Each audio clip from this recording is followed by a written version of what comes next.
حدیث مبارکہ میں آتا ہے جس شخص نے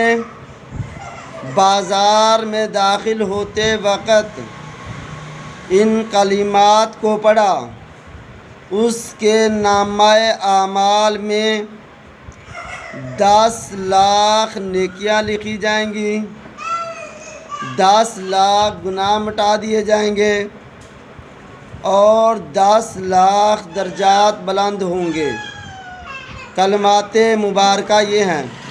اشہد ان لا الہ الا اللہ وحدہ لا شریک لہ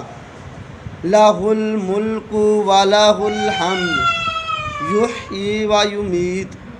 وہو حی لا یموت بیدہ الخیر وہو علی کل شیء قدیر، یعنی چوتھا کلمہ